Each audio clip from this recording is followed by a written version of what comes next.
They thought I wouldn't find out. 3 weeks of visiting friends while strangers slept in my bed, used my bathroom, and ate breakfast at my kitchen table. But when I discovered what my own children had done behind my back, I realized they'd forgotten one crucial detail. I still held the keys to everything they thought they owned. Before we jump back in, tell us where you're tuning. And if this story touches you, make sure you're subscribed, because tomorrow I've saved something extra special for you. The email notification popped up on my phone while I was watering the geraniums on Mrs. Henderson's front porch. Your Airbnb guest, Derek, has checked in. It read, complete with a cheerful thumbs-up emoji. I stared at the screen, water from the watering can dripping onto my shoes, creating small dark spots on the concrete. I don't have an Airbnb account. My hands trembled slightly as I set down the watering can and walked to the white wicker chair where I'd left my reading glasses. I put them on and read the message again. Slower this time, hoping I'd misunderstood. But there it was, clear as day with a photo attached, showing a man in his 30s standing in what looked distinctly like my bedroom, giving a thumbs up to the camera. My bedroom with the quilt my mother had sewn for my wedding day draped across the foot of the bed, and my late husband's fishing trophies visible on the dresser in the background. I called my daughter immediately. Sophie, honey, I need to ask you something strange, I said when she picked up, trying to keep my voice level. Are you at your apartment right now? Of course, Mom. Why? And Marcus, is he at his place? There was a pause. Yes, he's working late at the office. Mom, what's going on? You sound weird. I took a deep breath. I just got a notification that someone named Derek has checked into an Airbnb at my house. The silence stretched so long I thought the call had dropped. Then Sophie's voice came back, higher pitched and faster than usual. That's impossible. There must be some mistake.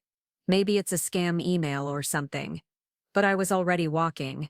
Mrs. Henderson lived only 4 blocks from my house, and I'd made this walk 1,000 times over the past year since she'd broken her hip. As I walked, I could feel something cold settling in my stomach, the way it had when I'd found out about Robert's cancer, or when the bank had called about the mortgage being behind. That feeling when you know your world is about to shift, but you haven't quite grasped how far it's going to fall. My house sat on Maple Street, a modest 2-story colonial, with blue shutters that Robert had painted himself the summer before he died. The driveway was empty, which wasn't unusual since I didn't drive much anymore, but there was a red Honda Civic parked on the street that I didn't recognize. I stood at the edge of my front yard, keys clutched in my hand, staring at my own home like it belonged to someone else. The front door was locked, which seemed absurd under the circumstances, but I used my key and stepped inside. The house smelled different.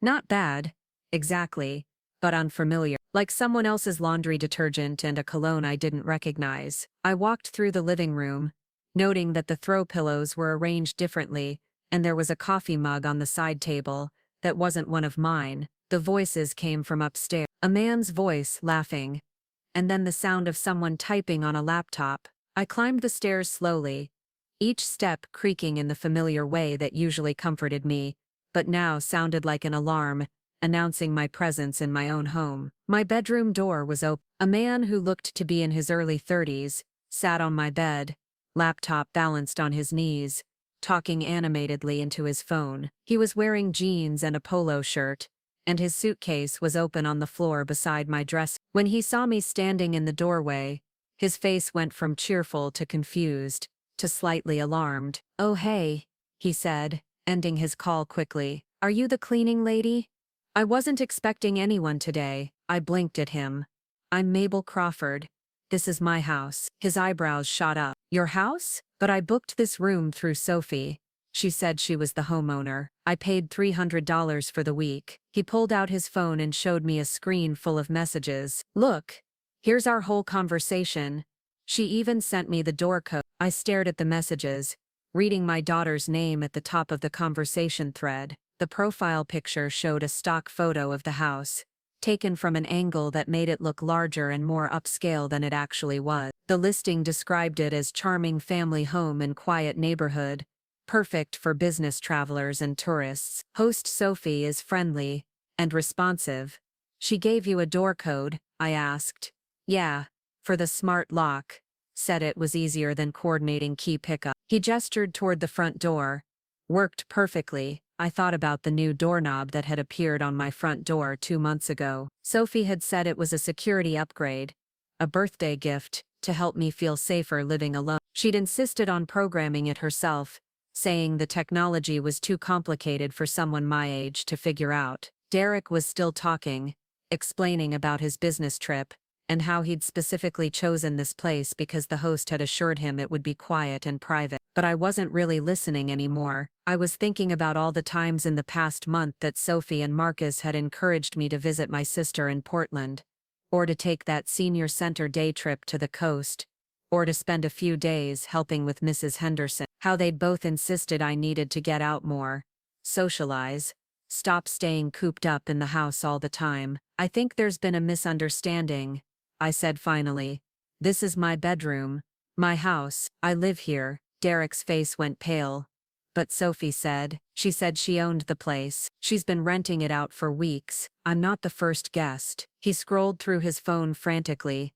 Look, she has 5-star reviews, people talking about how comfortable the bed is, how well stocked the kitchen is. Someone even left a review about the homemade cookies that were waiting for them. My grandmother's chocolate chip cookie recipe, the one I'd taught Sophie when she was 12. I felt something sharp twist in my chest.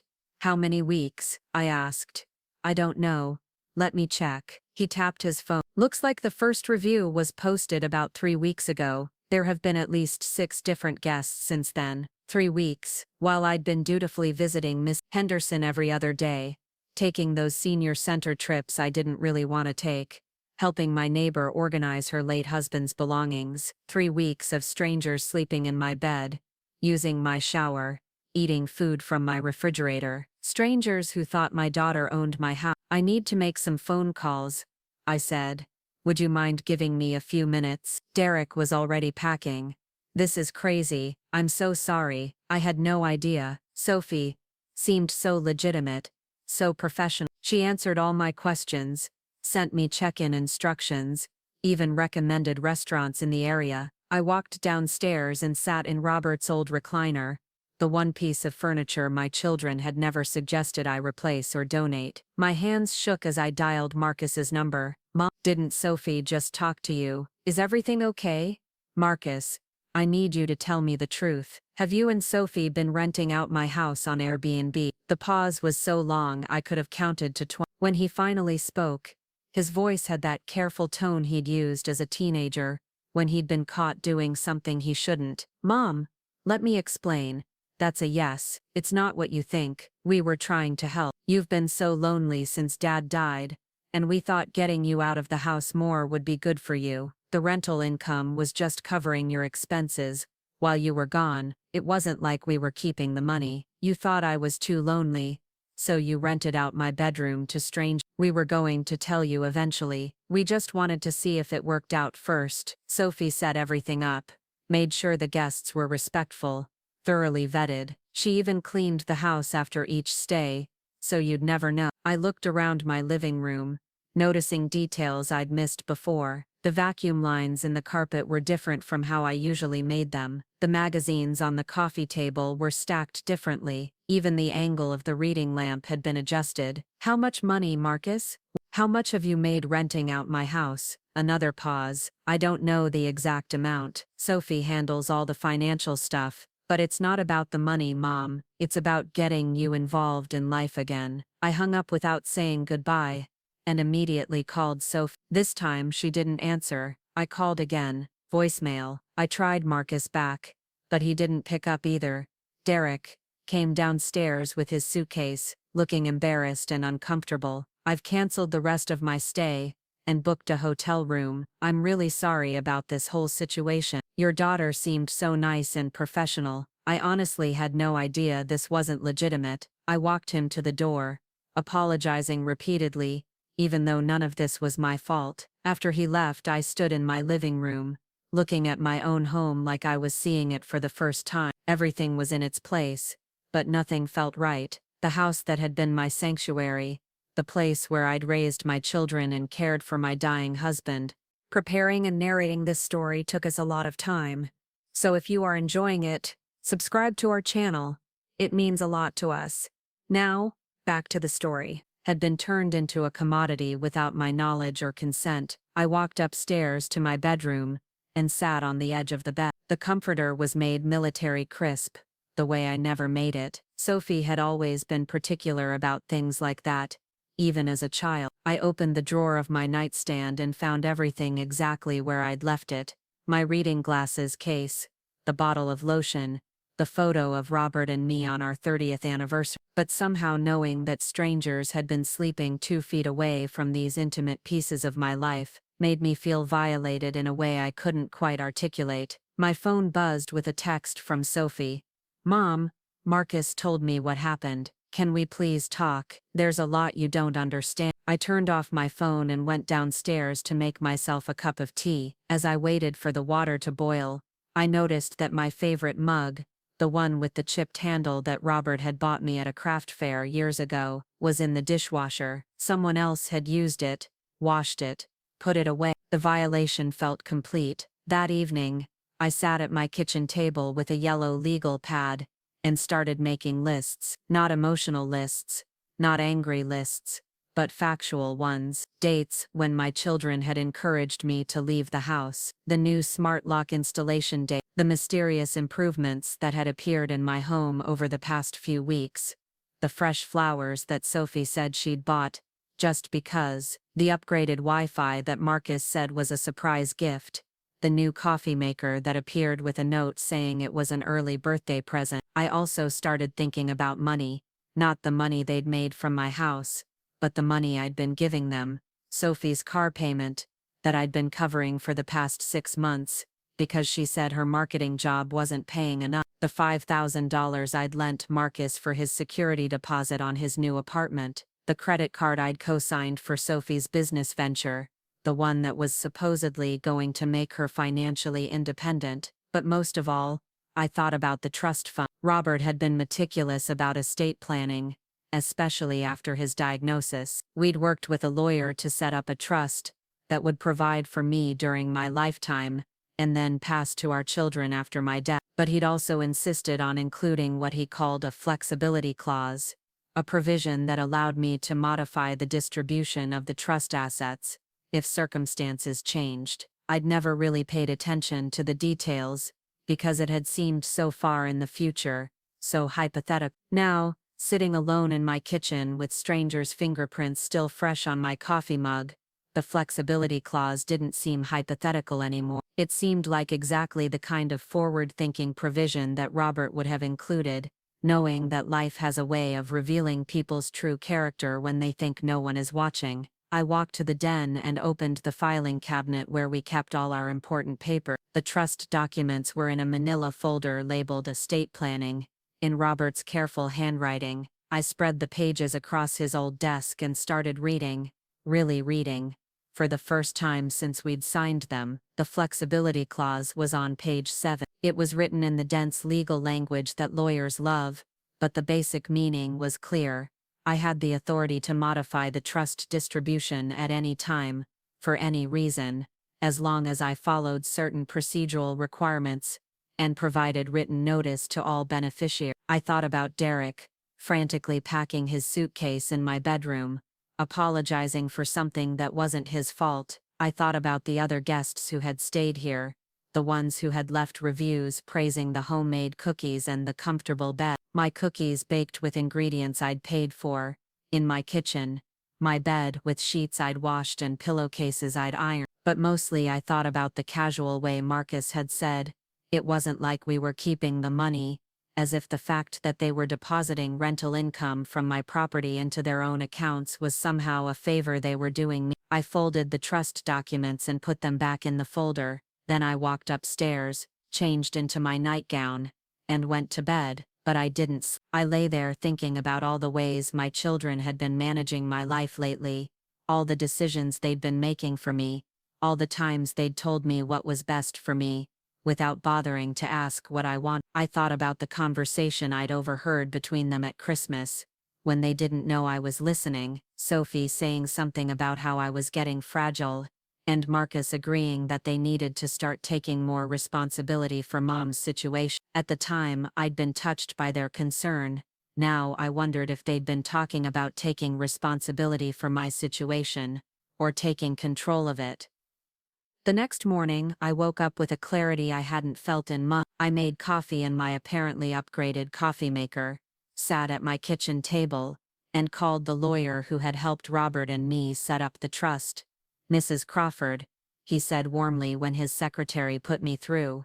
"It's good to hear from you. How can I help?" "I need to discuss the flexibility clause in my trust.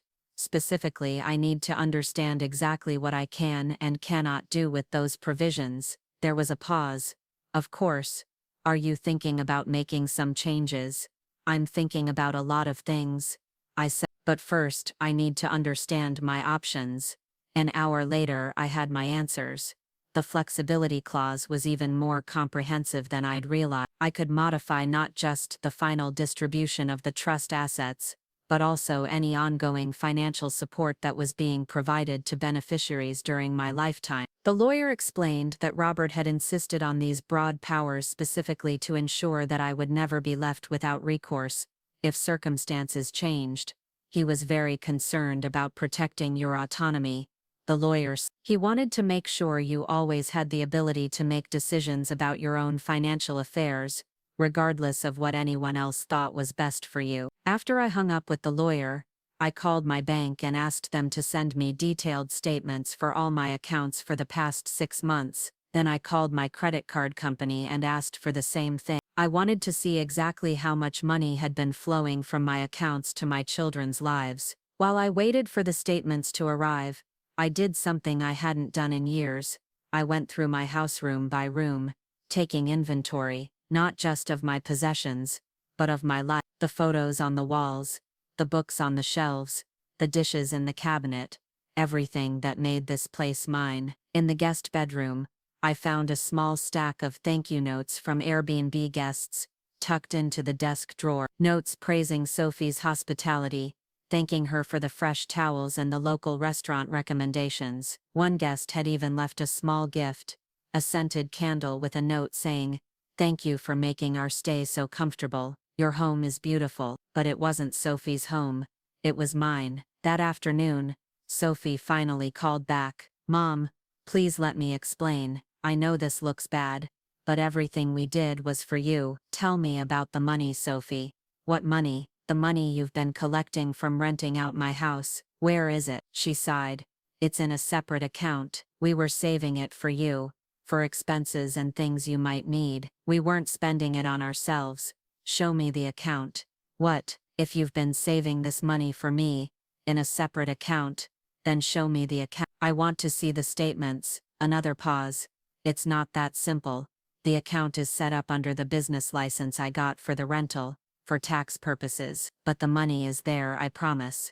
"What business license?" The pause stretched longer this time. "I had to get a business license to run the Airbnb legally, and I had to use my name, because you don't have experience with this kind of thing, but it's all legitimate, all above board." I understood now. Sophie had established herself as the legal operator of a business being run out of my property, using my home as collateral for a venture I'd never agreed to participate in. She'd made herself the public face of an operation that was entirely dependent on my assets, but she'd structured it in a way that gave me no legal standing or control. "How much money, Sophie?" "I don't have the exact numbers in front of me. Approximately, maybe 8 or 9,000 over the past 3 weeks. But like I said, it's all being saved for you." $8 or $9,000 in 3 weeks. More than I collected in Social Security in 3 months. Generated by renting out my home to strangers while manipulating me into being absent so I wouldn't discover what they were doing. "I want to see the account statements by tomorrow," I said. "All of them. And I want to see the business license and any other paperwork you've filed related to this operation." "Mom, you're acting like we're criminals." "We were trying to help you. We were trying to get you more involved in life, and we thought the extra income would give you more financial security." "If you were trying to help me, why didn't you ask me first?" "Because you would have said no. You would have worried about having strangers in the house, worried about something going wrong, worried about all the things you always worry about. We wanted to show you that it could work before we asked you to make a decision. I hung up the phone and sat in the silence of my living room. They were right about one thing. I probably would have said no if they'd asked. I would have worried about strangers in my house, about something going wrong, about all the things I always worry about, but that was my choice to make. This was my house, my life, my decision, and they had taken that choice away from me, not because they thought I was incapable of making good decisions, but because they thought I would make decisions they disagreed with. That evening, Marcus showed up at my door with flowers and an expression I remembered from his childhood, the one he wore when he'd broken something and was hoping charm could fix it. "Mom, can we talk?" I let him in and we sat in the living room. He set the flowers on the coffee table and looked around the room like he was seeing it for the first time. "This is still your home," he said. "Nothing about that has changed. Sophie and I just thought we could help you maximize its potential while also encouraging you to get out more and engage with life." Maximize its potential. You know what I mean. You have this big house and you're here by yourself most of the time. It seemed like a waste, and we thought you might enjoy having a source of additional income. I studied my son's face, looking for signs of the boy who used to curl up next to me on this same couch to read bedtime story. He was there, underneath the careful words and the practiced expression, but he was buried under layers of rationalization and entitlement that I didn't recognize. "How long were you planning to continue this without telling me?" He shifted uncomfortably. "We were going to tell you. We just wanted to prove that it could work first." Sophie thought maybe after a month or two, when you could see how much money we'd saved for you and how smoothly everything was running, you'd be excited about it. And if I wasn't excited about it, well then we'd stop. Obviously. But you'd already have the business license. You'd already have the established guest reviews and the booking history. You'd already have created a legitimate business using my property as collateral. It would be harder to stop than to continue. Marcus frowned. "You're making it sound like we were trying to steal from you. That's not what this was about." "What was it about?" "It was about helping you build a more active, engaged life. You've been so isolated since Dad died. We were worried about you getting depressed, getting too stuck in your routines. We thought this would force you to get out more, meet new people, have new experiences." I thought about Derek, the business traveler who'd been so apologetic about the misunderstanding. I thought about the thank you notes from guests who'd been impressed by Sophie's hospitality. I thought about the reviews praising the homemade cookies and the comfortable bed. "Did you eat the cookies?" I asked. "What?" The guests left reviews praising the homemade cookies that were waiting for them. "Did you and Sophie eat my cookies while you were preparing the house for strangers?" Marcus looked confused. "I don't know what you're talking about. I bake cookies every week. Chocolate chip, usually. Sometimes oatmeal raisin. I keep them in the blue tin on the kitchen counter." If Sophie was leaving cookies for guests, she was taking my cookies. "Mom, you're fixating on details that don't matter." But they did matter.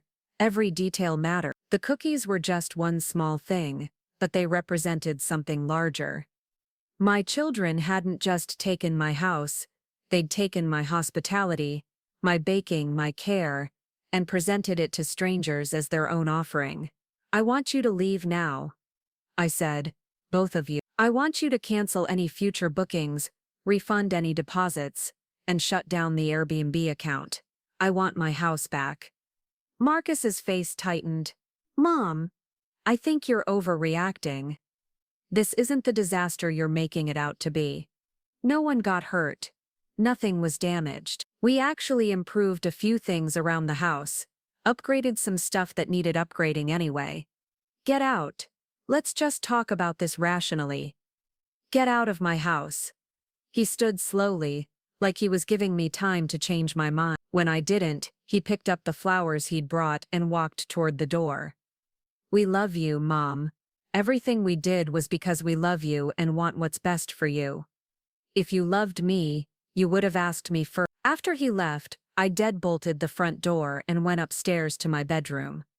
I stripped the bed completely, even though the sheets were clean, and remade it with my favorite set, the ones with the tiny blue flowers that Sophie had always said were too old-fashioned. I arranged the pillows the way I liked them, not the way that looked good in photos.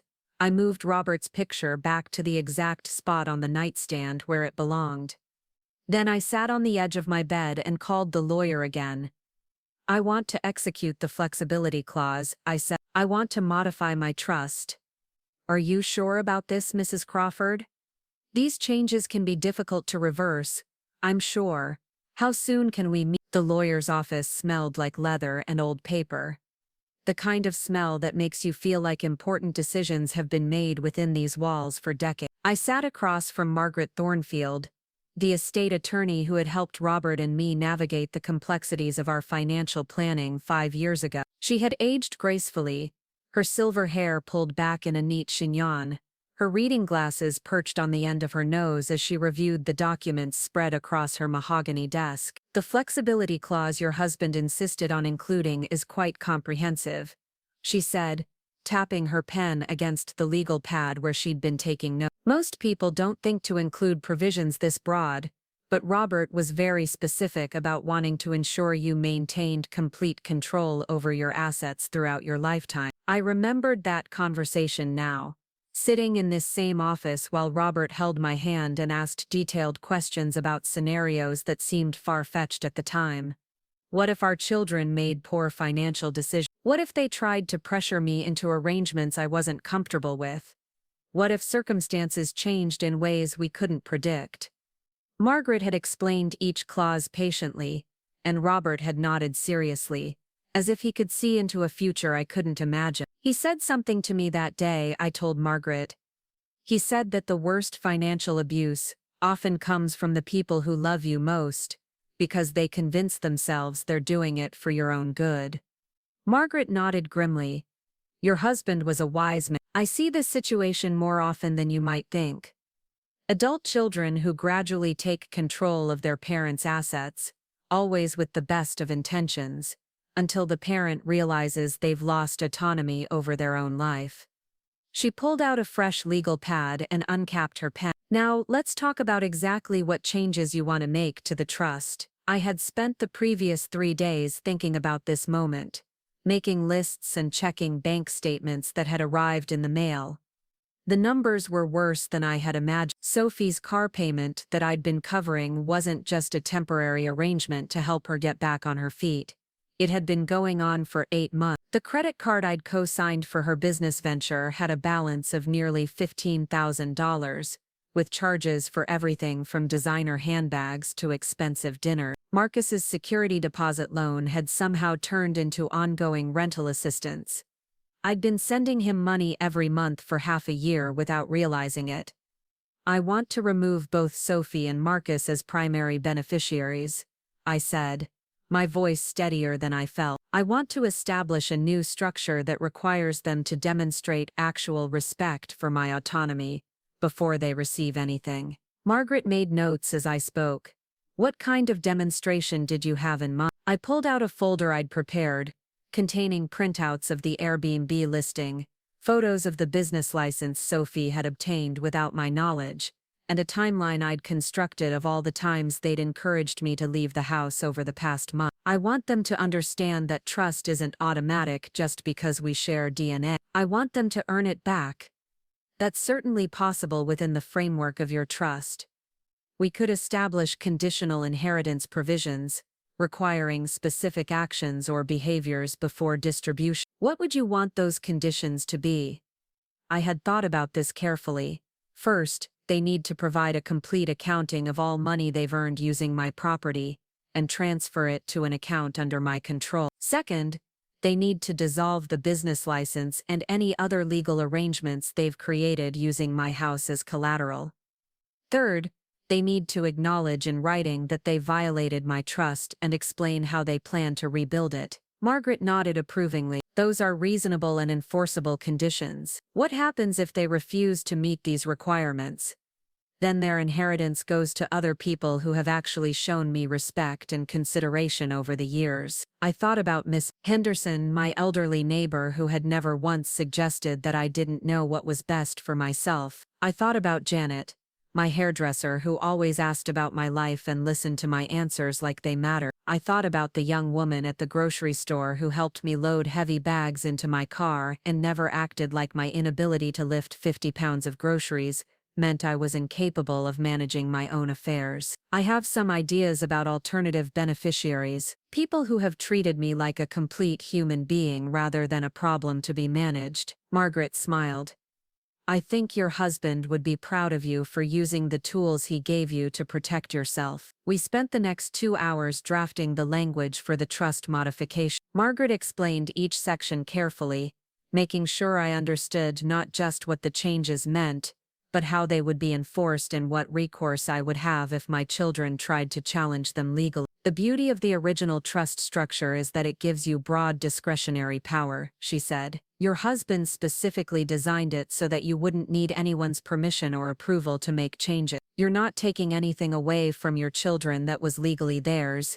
You're simply exercising your right to determine how your own assets will be distributed. When we finished, Margaret made copies of everything and explained the next step. I'll have the formal documents prepared by the end of the week. Once you sign them, the changes take effect immediately. Your children will receive notification letters explaining the new conditions and the timeline for meeting them. How long should I give them? I asked. That's entirely up to you. Some people prefer shorter timelines to encourage prompt action. Others prefer longer periods to allow for thoughtful consideration. What feels right to you? I thought about the 3 weeks they'd been renting out my house, the months they'd been taking money from my accounts, the countless times they'd made decisions about my life without consulting me. 60 days, that's enough time for them to understand that I'm serious, but not so long that they can procrastinate or try to manipulate the situation. After leaving Margaret's office, I drove to the bank and opened a new checking account, one that neither of my children had any knowledge of or access to. I transferred enough money to cover my living expenses for the next year, plus a cushion for emergencies. Then I called the credit card company and removed myself as a cosigner on Sophie's business card. Ma'am, removing yourself as a cosigner will make the primary cardholder fully responsible for the balance, the customer service representative explained. Are you sure you want to proceed? I'm absolutely sure. And you understand that any future charges or missed payments will not affect your credit score, but the primary cardholder will be solely liable for all debt.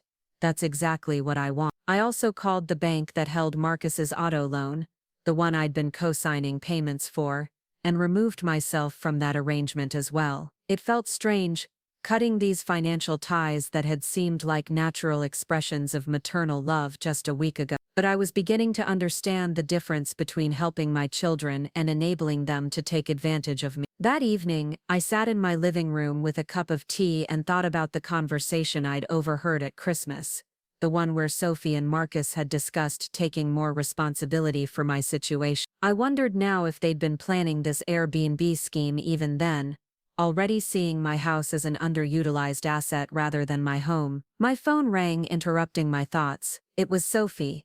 Mom, I've been thinking about our conversation yesterday, and I want to apologize. I know the way we handled the Airbnb situation wasn't ideal. We should have talked to you first. You should have asked my permission first. You're right, we should have asked your permission, but I hope you'll consider letting us continue the arrangement now that you know about it. The income really could be helpful for you, and we've worked out all the logistics. We could formalize everything, make you a full partner in the business. I almost laughed. A partner in a business that uses my house. A business that could provide you with steady income and help you stay engaged with the world. Mom, you're 74 years old. At some point you're going to need more help than you're comfortable asking for. This income stream could give you more options, more independence. There it was again, that casual assumption that my age automatically made me less capable of managing my own affairs. Sophie, I need to ask you something, and I want you to answer honestly. Of course. How much money have you made from renting out my house? Silent. Then, I told you, it's all being saved for you. That's not what I asked. I asked how much money you've made. About $12,000 total. But Mom, that money is sitting in the business account. We haven't touched $12,000, not the $8,000 or $9,000 she'd mentioned before. And I wondered what haven't touched it really meant. Did it mean the money was sitting in an account earning interest for me? Or did it mean they hadn't spent it on anything frivolous? There was a significant difference. I want to see the bank statements for that account, I said. Why are you being so suspicious? We're your children. We love you. Everything we've done has been to help you. If you love me and want to help me, you'll show me the bank statement. Another pause. Fine. I'll bring them over tomorrow. But Mom, I really hope you'll consider letting us continue this arrangement. We've built up great reviews, established relationships with regular guests. It would be a shame to throw all that away over a misunderstanding. After she hung up, I walked upstairs to my bedroom and looked around the space that strangers had been occupying for the past 3 weeks. I opened the drawer of my nightstand and counted the items inside: reading glasses, hand cream, tissues, the small jewelry box that held my wedding ring during the times when arthritis made wearing it uncomfortable. Everything was exactly where I'd left it, but somehow the space felt contaminated by the knowledge that other people had been sleeping here, using my bathroom, wearing my bathrobes. I thought about Sophie's phrase, throw all that away over a misunderstanding, as if my objection to having my house rented out without my knowledge was simply a failure to understand how wonderful the arrangement actually was, as if my desire to control my own property was an unreasonable obstacle to their business plan. The next morning, I woke up with a strange sense of anticipation. For the first time in months, I felt like I was taking action rather than simply reacting to circumstances other people had created for me. I made coffee, read the newspaper, and watered my plant. Normal activities, but they felt different somehow, more intentional. Sophie arrived just after lunch, carrying a manila folder and wearing the kind of smile that doesn't quite reach the eye. I brought the bank statements you wanted to see, she said, settling herself on the couch like she planned to stay for a while. I opened the folder and spread the statements across the coffee table. The business checking account had been opened 6 weeks ago, with an initial deposit of $50. Since then, there had been regular deposits ranging from $400 to $800, along with various expenses, cleaning supplies, upgraded bedding, a professional photography session, business license fees, and something called marketing and promotion costs. What are marketing and promotion costs? I asked. Advertising the listing, boosting it in search results, that kind of thing. You have to invest money to make money in this business. I added up the deposits and subtracted the expense. The current balance was about $8,000, significantly less than the $12,000 Sophie had claimed they'd earned. Where's the other $4,000? Sophie shifted uncomfortably. Some of the expenses came out of my personal account initially, so I reimbursed myself for those startup costs. What startup costs? The smart lock, the upgraded Wi-Fi, the new coffee maker, all the improvements we made to make the house more attractive to guests. I stared at her. You mean the gifts you said you were giving me? Those were business expenses. Well, yes, but they were also gifts. They're improvements that benefit you even when we're not renting the house. So you spent $4,000 of rental income from my house to buy improvements for my house, and you presented those improvements to me as gifts. Mom, you're making this sound deceptive,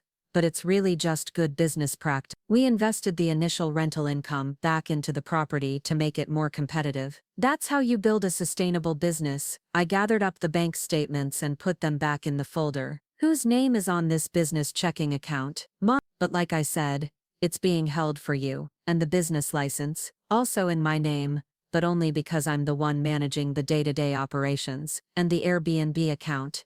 Same thing. But Mom, all of this can be changed. We can make you the official owner of everything. I just thought it would be easier to get started with everything under one name. I nodded slowly, understanding now how thoroughly they had established themselves as the legal operators of a business that was entirely dependent on my property. Even if I agreed to their proposal, even if I became a full partner in this venture, I would be joining a business structure that they had created and controlled, rather than participating as an equal partner in something we had built together. Sophie, I need you to shut down the Airbnb account and transfer this money to my checking account. Her face tightened.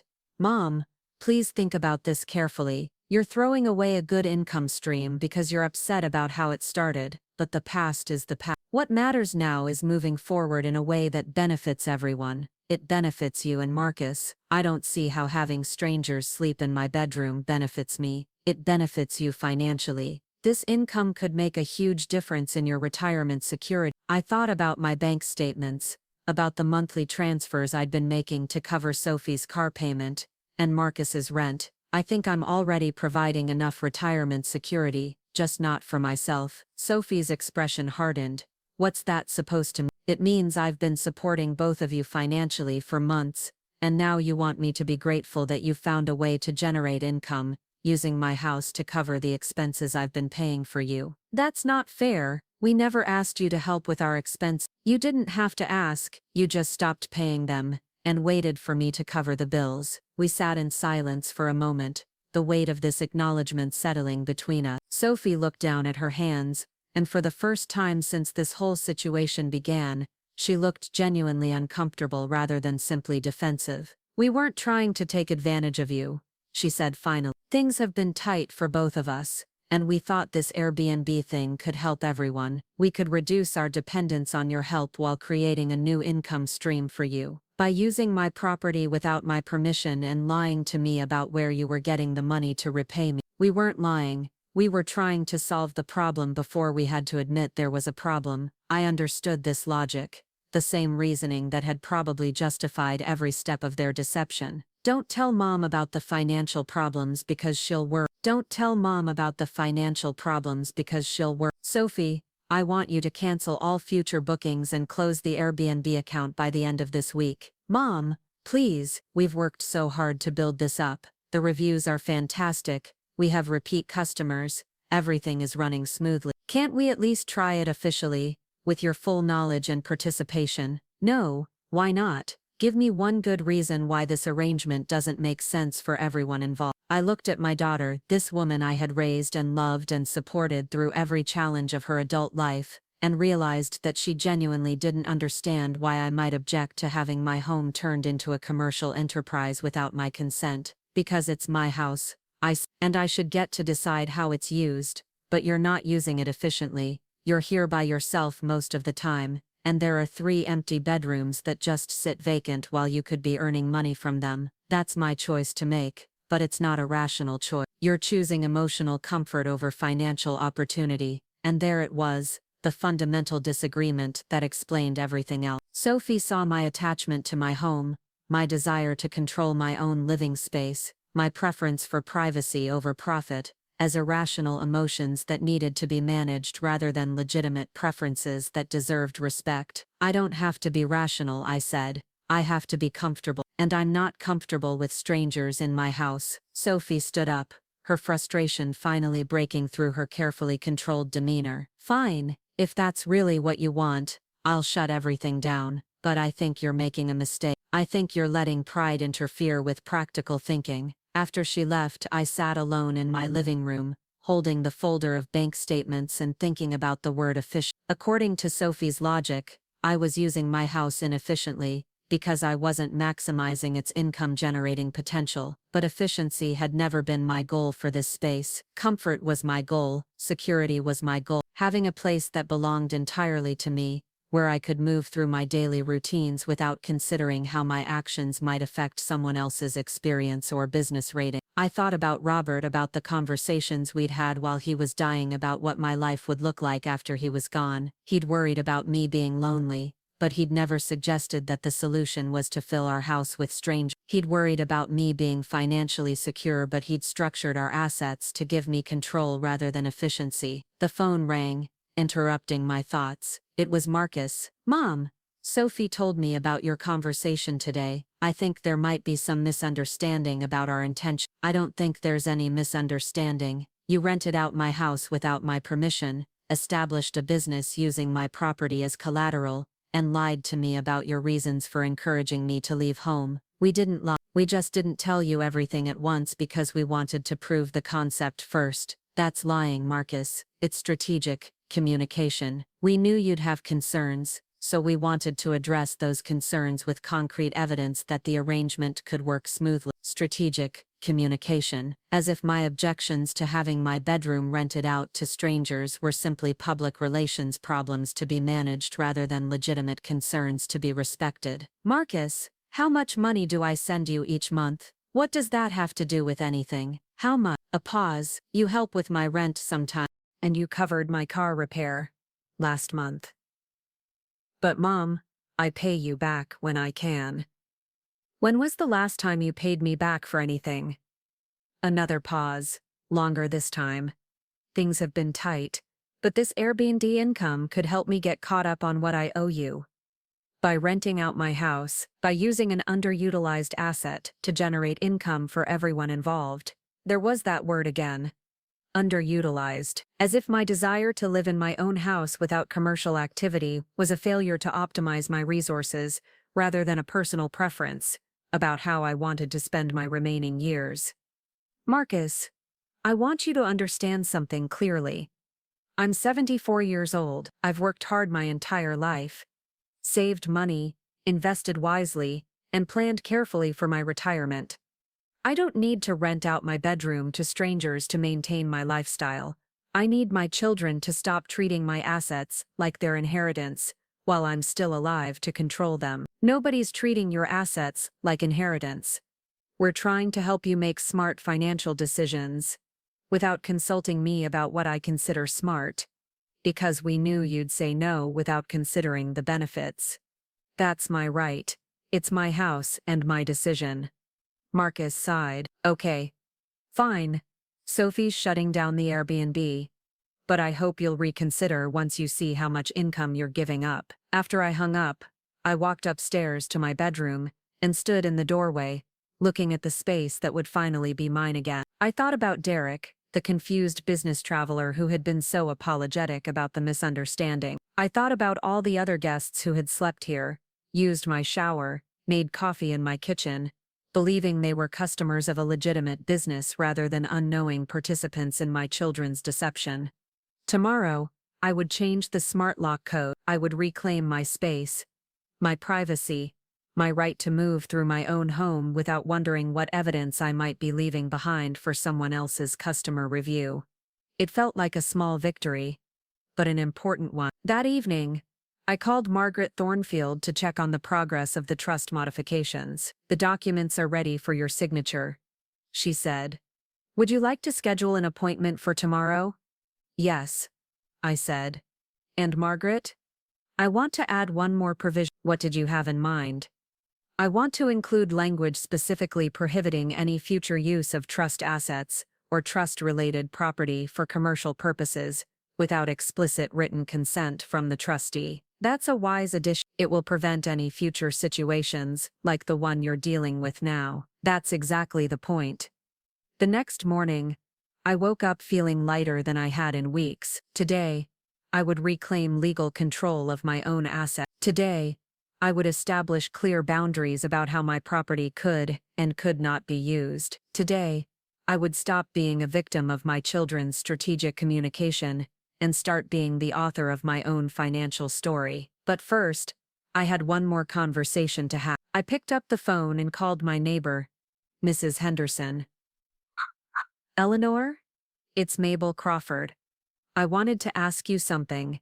Have you noticed any unusual activity at my house over the past few weeks? Cars you didn't recognize, people coming and going. There was a pause. Well, I didn't want to pry, but I did notice some different cars in your driveway when you weren't home. I assumed you had hired some kind of service, maybe house sitters or something.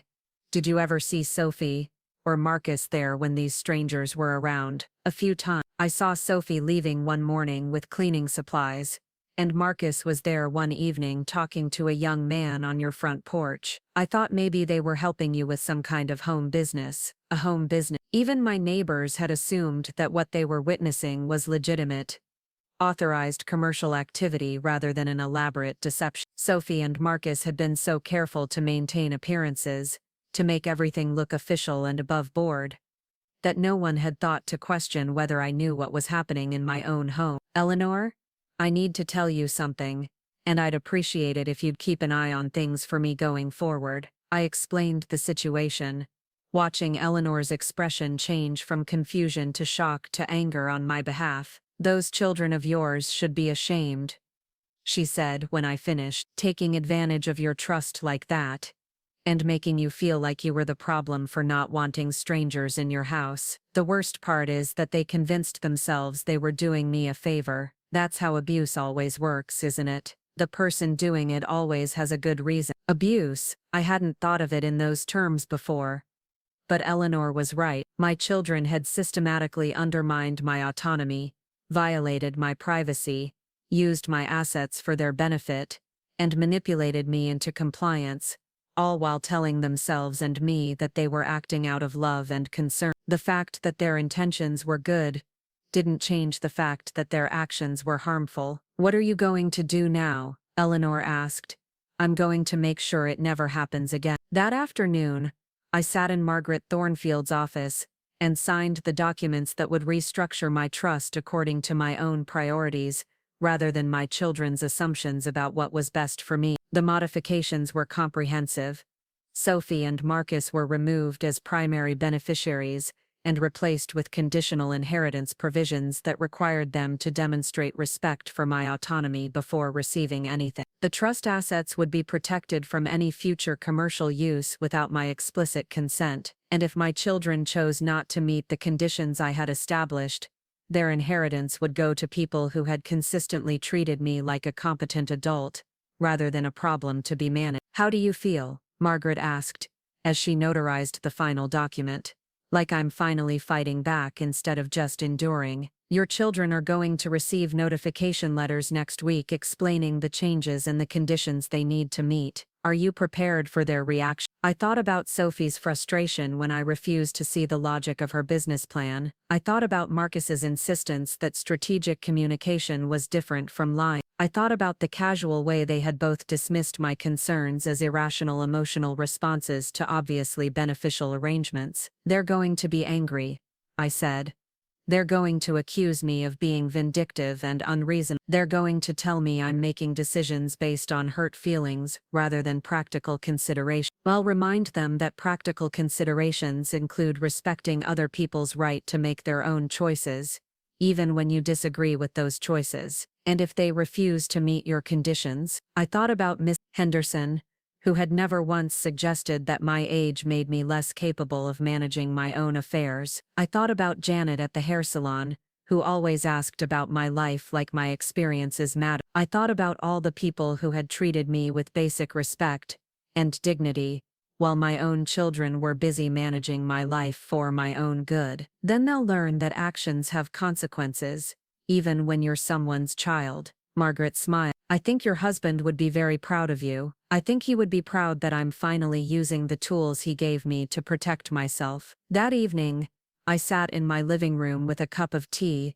and looked around at the space that was finally completely mine again. Tomorrow, Sophie would shut down the Airbnb account and return my house to its intended purpose, being my home. Next week, my children would learn that their mother was not as powerless as they had assumed. And for the first time in months, I would go to sleep knowing that no strangers would be using my bedroom while I was visiting Mrs. Henderson or taking a senior center trip. The phone rang, but I didn't answer it. I had said everything I needed to say, made every decision I needed to make. Now it was time to let my children decide whether they wanted to be part of my life on terms that respected my dignity, or whether they preferred to continue treating me like an asset to be optimized rather than a person to be loved. Either way, I would be fine, because for the first time in months, I was the one in control of my own story. The notification letters arrived on a Tuesday morning, delivered by certified mail to ensure there would be no question about whether Sophie and Marcus had received them. I watched from my kitchen window as the postal worker walked up to Sophie's apartment building 3 blocks away, then drove to Marcus's place across town. By noon, both of my children would know that their financial future had fundamentally changed, and that their mother was no longer the passive recipient of their strategic planning. I spent the morning baking bread, something I hadn't done in months. The rhythmic process of kneading dough gave my hands something to do while my mind wandered through the probable timeline of the day ahead. Sophie would call first. She always was the more impulsive of my 2 children, quick to react and slow to reflect. Marcus would take longer, probably consulting with friends or researching legal options before responding. But both calls would come, and both would follow predictable patterns of surprise, denial, and attempts to negotiate. The first call came at 12:40. "Mother, what the hell is this letter supposed to mean?" Sophie's voice was sharp with panic, all pretense of daughterly affection stripped away by the legal language she'd just finished reading. I continued kneading my bread dough, letting the silence stretch until she filled it herself. "It says here that you've removed Marcus and me as beneficiaries of your trust. It says we have 60 days to meet certain conditions, or we forfeit our inheritance entirely. This has to be some kind of mistake." "It's not a mistake, Sophie. You can't be serious. You're willing to disinherit your own children because you're upset about a misunderstanding." I shaped the dough into a loaf and placed it in the buttered pan. "I haven't disinherited you. I've given you you can earn your inheritance by demonstrating that you understand the difference between helping me and controlling me." "This is insane. You're talking about millions of dollars here. I'm talking about respect. The money is secondary." "How can you say the money is secondary? This is our future we're talking about. Marcus and I have been counting on this inheritance to secure our retirement, buy homes, start families. You can't just take that away because your feelings got hurt." I slid the bread into the oven and set the timer. "You've been counting on money that doesn't belong to you yet, while simultaneously taking money that does belong to me now. Perhaps it's time to reconsider your financial planning strategy." "What's that supposed to mean?" "It means I've removed myself as co-signer from your credit card and Marcus's car loan. It means the monthly transfers I've been making to cover your expenses will stop as of next week. It means you'll need to start supporting yourselves rather than treating my accounts like your personal subsidy program." The silence on the other end of the line was so complete, I wondered if the call had dropped. When Sophie finally spoke, her voice was barely above a whisper. "You're cutting us off financially.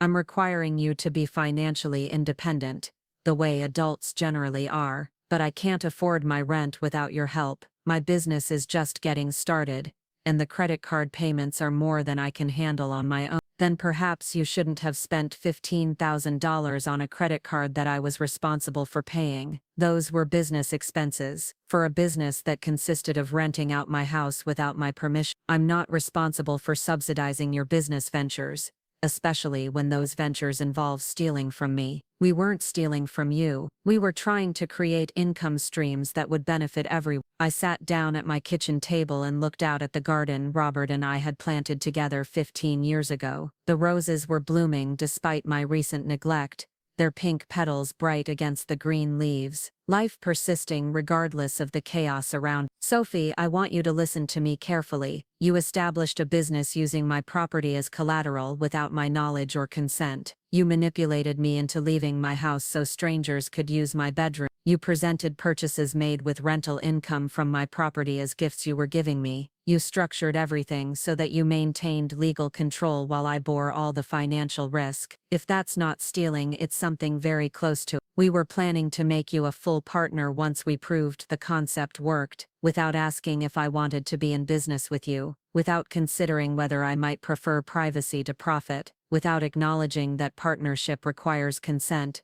not just notification after the fact." Sophie's voice rose to the pitch it had reached when she was a teenager arguing about curfew. "So you're just going to destroy our relationship over this? You're going to let money come between us? You're the ones who brought money into our relationship, Sophie. You're the ones who decided that my assets were more important than my autonomy. I'm simply responding to the priorities you've already established. The conditions in this letter are ridiculous. You want us to provide a complete financial accounting of the Airbnb income. You want us to acknowledge wrongdoing in writing. You want us to explain how we plan to rebuild your trust. These aren't reasonable requests. They're punishment." I thought about Derek, the business traveler who had apologized profusely for sleeping in my bed without my permission. I thought about my neighbors, who had watched strangers come and go from my house and assumed I was running some kind of home business. I thought about the thank you notes from guests praising the hospitality they believed my daughter was providing. "The conditions are exactly what they need to be,"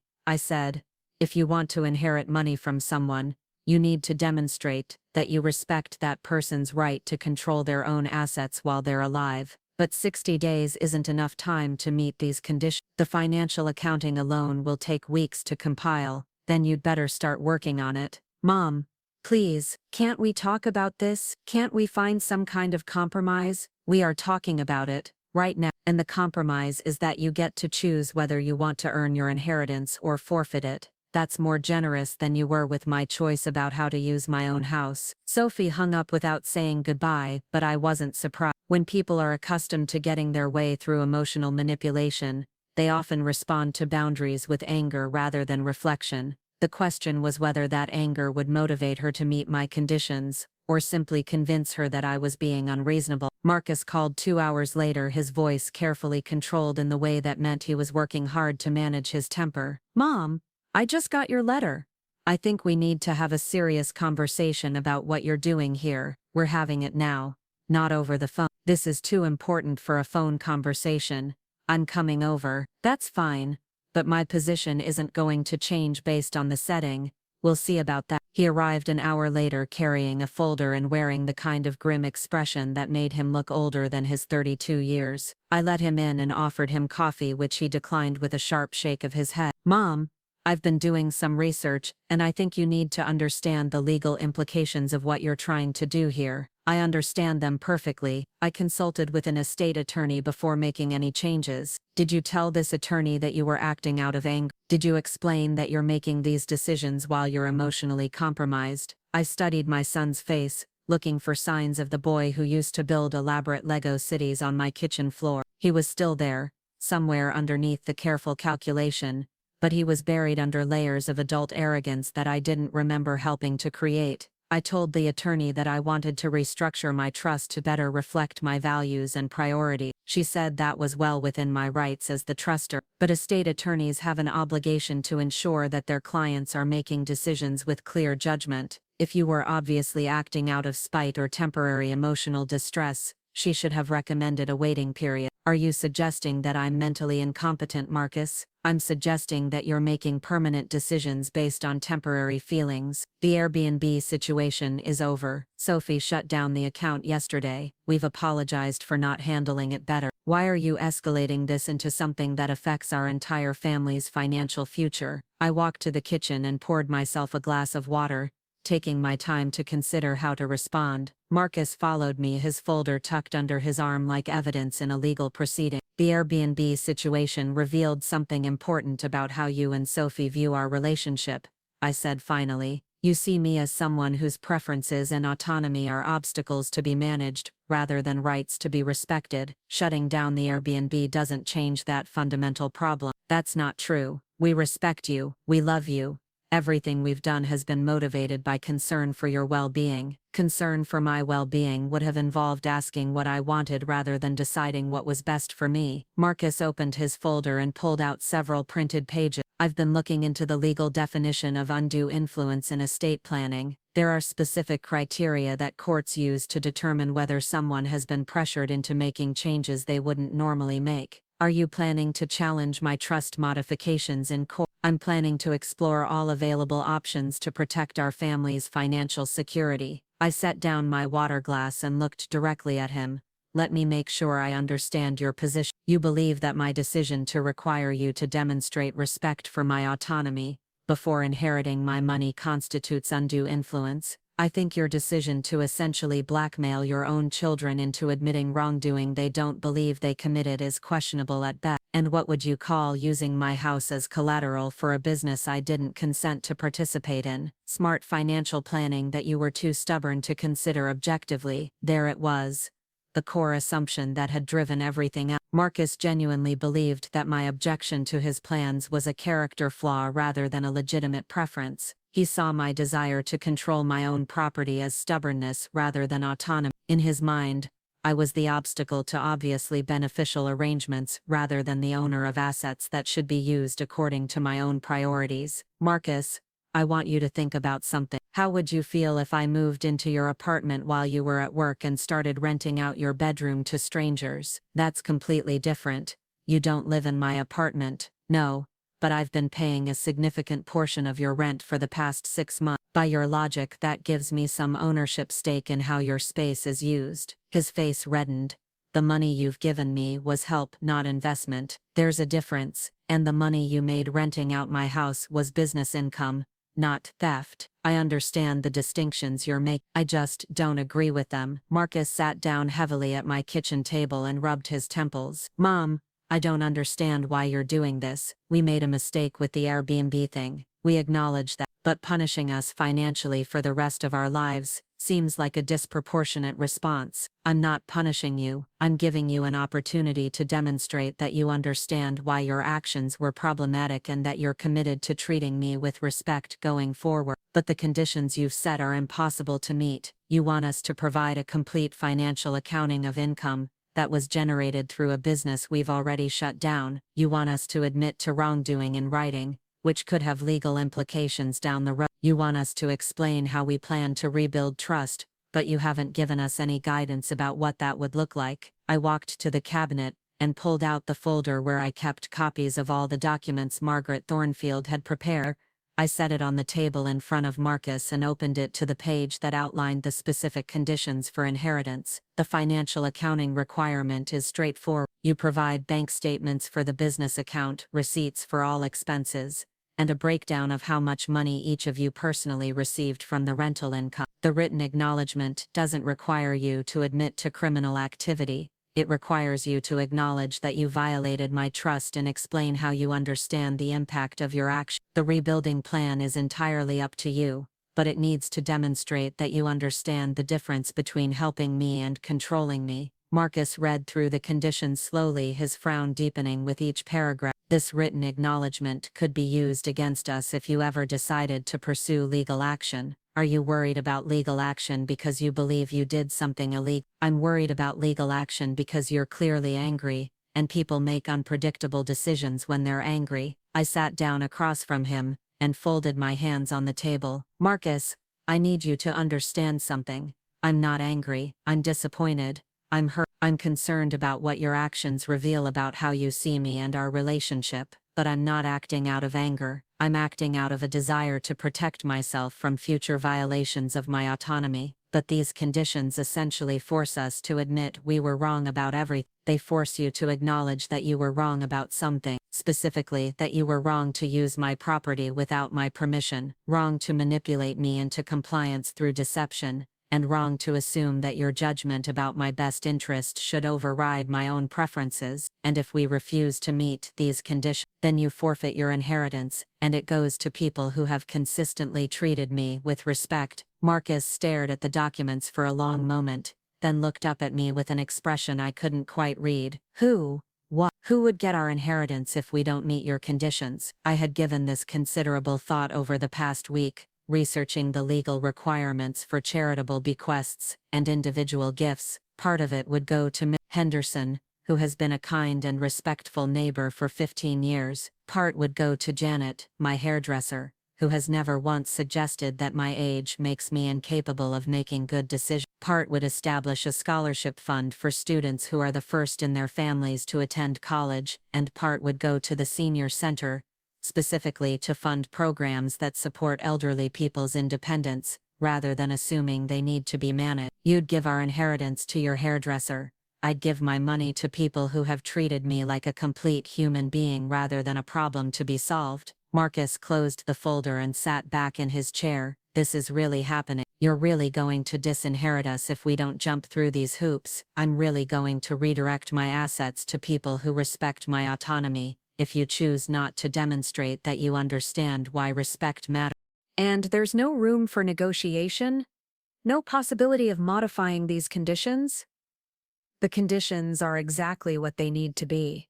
They're designed to determine whether you see me as a person with rights that deserve protection, or as an asset to be optimized for maximum benefit. Marcus stood up and walked to the window, looking out at the garden where he'd played as a child.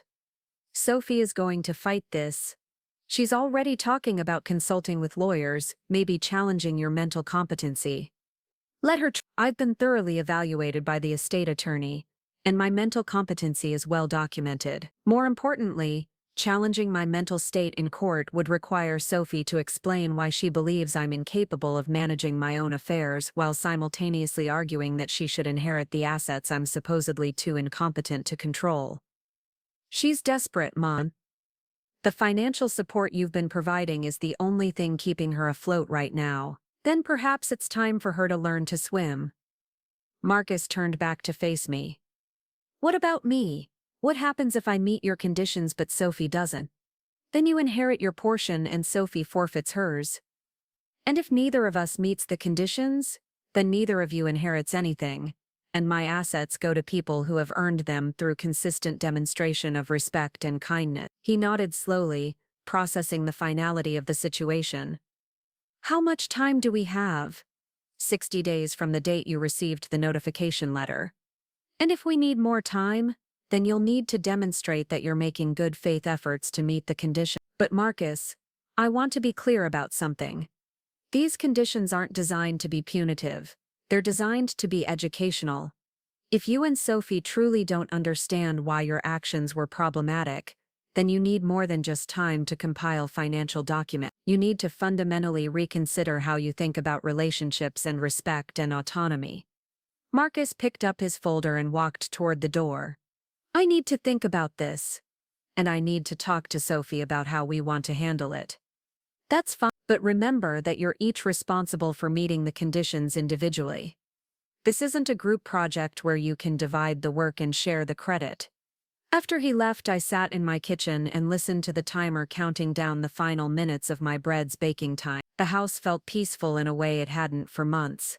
Quiet and private and entirely mine. Tomorrow, I would wake up knowing that strangers weren't sleeping upstairs, that my children weren't scheming about how to optimize my assets, that my future was under my own control rather than subject to other people's strategic planning. That evening, Mrs. Henderson called to check on me. I saw Marcus leaving your house this afternoon. He looked upset. Is everything all right? Everything is exactly as it should be. Eleanor, for the first time in months. Good for you, dear. I've been worried about how those children of yours have been treating you lately. It's about time they learned that being someone's child doesn't give you the right to run their life. I should have set boundaries sooner, but better late than never. Indeed. And Mabel? If you need anything at all, you just let me know. I may be older than dirt, but I can still make a mean casserole and provide a sympathetic ear. After we hung up, I realized that Eleanor had offered me exactly what I needed: practical help when requested, emotional support without judgment, and respect for my ability to make my own decisions about my own life. The contrast with my children's approach couldn't have been starker. The next few days passed quietly. Sophie called twice, but I let both calls go to voicemail. Her messages were increasingly frantic, pleading for me to reconsider, explaining that she couldn't possibly meet the financial obligations I'd cut off, insisting that families should support each other through difficult times. But notably absent from her messages was any acknowledgement that she understood why I was upset or any commitment to changing her behavior going forward. Marcus sent a text message asking if I would be willing to meet with both of them together to discuss our options. I replied that there was nothing to discuss.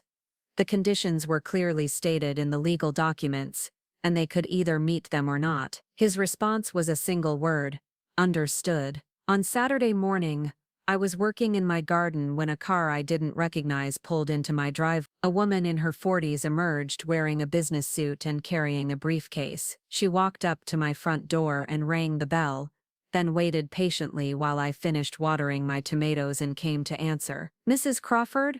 My name is Linda Morris. I'm an attorney representing your daughter Sophie in the matter of your recent trust modifications. I dried my hands on my gardening apron and looked at her calmly. Sophie hired you to challenge my trust. Sophie hired me to explore options for protecting her interests and ensuring that your estate planning decisions are being made with proper legal guidance. I see. And what did you hope to accomplish by visiting me personally? Linda Morrison's smile was professionally warm but didn't reach her eyes. I was hoping we could have a conversation about your concerns and perhaps find a resolution that works for everyone involved. The resolution that works for everyone is clearly outlined in the documents Sophie received. She can meet the conditions I've established, or she can forfeit her inheritance. Those are her options. Miss Crawford, I understand that you're upset about the Airbnb situation, but making permanent changes to your estate plan while you're emotionally distressed may not be in your best interests. I stepped back and gestured for her to come inside. If Sophie wanted to play hardball, I was prepared to respond appropriately. Miss Morrison, I assume you've reviewed the trust documents. I have. Then you've seen that the modifications were prepared by Margaret Thornfield, who is one of the most respected estate attorneys in the state. You've also seen that the changes were made after a thorough consultation process and include specific legal protections to ensure they accurately reflect my intentions. Yes, but estate attorneys have an obligation to ensure their clients aren't making decisions under duress or undue influence. I led her into my living room and gestured for her to sit down. And you believe I was under duress when I decided to require my children to demonstrate respect for my autonomy before inheriting my money. I think it's possible that your judgment was compromised by anger about the Airbnb situation. Miss Morrison, let me ask you a hypothetical question. If your children used your house as collateral for a business venture without your knowledge or consent, manipulated you into leaving home so strangers could sleep in your bedroom, and then presented the financial benefits of this arrangement as a favor they were doing for you, how would you respond? She shifted uncomfortably in her chair. That would certainly be upsetting. Would your response be to modify your estate plan to ensure they couldn't take similar liberties with your assets in the future? Possibly. Would that response indicate compromised judgment? Or would it indicate appropriate self-protection? Linda Morrison opened her briefcase and pulled out a legal pad. Mrs. Crawford, Sophie is concerned that the conditions you've established are designed to be impossible to meet. She believes you're using your estate plan to punish her rather than to protect yourself. The conditions are designed to determine whether Sophie understands the difference between helping me and controlling me. If she believes that distinction is impossible to demonstrate, that tells me everything I need to know about whether she deserves to inherit my assets. But requiring a written admission of wrongdoing could have legal implications that extend beyond your family relationship. I thought about Derek, apologizing for sleeping in my bed because he didn't know he was participating in my children's deception. I thought about my neighbors who had watched the Airbnb guests come and go and assumed everything was legitimate. I thought about the thank you notes praising Sophie's hospitality for services that were actually mine. Ms. Morrison, Sophie established a business using my property as collateral without my knowledge or consent. She manipulated me into leaving my house so strangers could use my private living space. She presented purchases made with income generated from my property as gifts she was giving. If acknowledging these facts in writing has legal implications for Sophie, perhaps she should have considered those implications before taking the actions. Mrs. Crawford, I think you need to understand that estate litigation can be expensive and emotionally devastating for family. If Sophie chooses to challenge your trust modifications in court, it could take years to resolve and cost tens of thousands of dollars in legal fees. I looked at this woman who had come into my home to threaten me on behalf of my own daughter and felt something settle into place in my chest. Something cold and final. Miss Morrison, please make sure Sophie understands that I am prepared for legal challenges. Margaret Thornfield has assured me that my trust modifications are legally sound and properly executed. If Sophie wants to spend her money on lawyers rather than meeting the conditions I've established, that's her choice. But threatening me with litigation is not going to change my position. I'm not threatening you, Mrs. Crawford. I'm simply explaining the potential consequences of your current course of action. The potential consequences of my current course of action are that my children either learn to treat me with respect, or they forfeit their inheritance and my assets go to people who have consistently demonstrated that they understand how to treat elderly people with dignity. Uncomfortable with either outcome, Linda Morrison closed her briefcase and stood up. Mrs. Crawford, I hope you'll reconsider your position. Sophie loves you and wants to maintain a relationship with you, but she also needs to protect her financial future. If Sophie loves me and wants to maintain a relationship with me, she knows exactly what she needs to do. The conditions are clearly stated and completely achievable for someone who genuinely understands why respect matters. After the attorney left, I called Margaret Thornfield to report the visit. I'm not surprised, Margaret said. It's common for adult children to hire lawyers when they're removed from inheritance plans, especially when significant assets are involved. But your trust modifications are solid, and we documented your mental competency thoroughly. If Sophie wants to challenge them in court, she'll need to prove either that you lacked the mental capacity to make estate planning decisions, or that I failed in my professional obligation. Neither claim has merit. What should I do if she actually files a lawsuit? Let me handle it. But Mabel, I want you to understand something. The fact that Sophie hired an attorney to pressure you rather than simply meeting your conditions tells me that you made the right decision. Someone who respects your autonomy would work to rebuild your trust, not threaten you with legal action for exercising your rights. That evening I sat on my back porch with a glass of wine and watched the sunset paint the sky in shades of pink and gold. Tomorrow would mark 2 weeks since I'd discovered the Airbnb scheme, 1 week since I'd signed the trust modifications, and the beginning of a new phase in my relationship with my children. They could choose to meet my conditions and demonstrate that they understood why respect mattered, or they could choose to fight me in court and prove that they valued my money more than my dignity. Either way, I would be fine, because for the first time in months I was the author of my own story rather than a character in someone else's strategic plan. And that knowledge, that sense of reclaimed autonomy, was worth more than any inheritance I could leave behind. 3 weeks into the 60-day deadline, Marcus appeared at my door on a Thursday evening carrying a manila envelope and wearing an expression I hadn't seen since he was 12 years old and had accidentally broken my grandmother's china teacup. There was something different about his demeanor this time, less calculated defiance and more genuine uncertainty. "Mom, can we talk? I brought the financial accounting you requested." I invited him in, and we sat at the kitchen table where we'd had so many conversations over the years, from homework struggles to college applications to career decisions. But this felt different from all those previous talks, weighted with an adult understanding of consequences that hadn't existed when he was younger. Marcus opened the envelope and spread out bank statements, receipts, and a handwritten ledger that looked like it had taken considerable time to prepare. I went through everything, every transaction, every expense. I even tracked down receipts that Sophie had thrown away. I put on my reading glasses and examined the documents. The accounting was meticulous, showing deposits from Airbnb guests, expenses for cleaning supplies and house maintenance, and transfers to personal accounts. What surprised me was how much money had actually been generated and where it had gone. According to this, you made nearly $18,000 over 6 weeks, not the $12,000 Sophie initially claimed. Marcus nodded, his jaw tight. Sophie wasn't being completely honest about the totals. She was also taking a management fee that she hadn't mentioned. A management fee, 20% of gross income plus reimbursement for expenses. She said it was standard for property management service. I looked at the detailed breakdown he'd prepared. Sophie had indeed been paying herself nearly $4,000 for managing a rental business that used my house, my utilities, my furnishings, and my reputation. Meanwhile, the remaining income had been deposited into an account that bore her name exclusively, despite her claims that the money was being held for my benefit. "Did you receive any of this income directly?"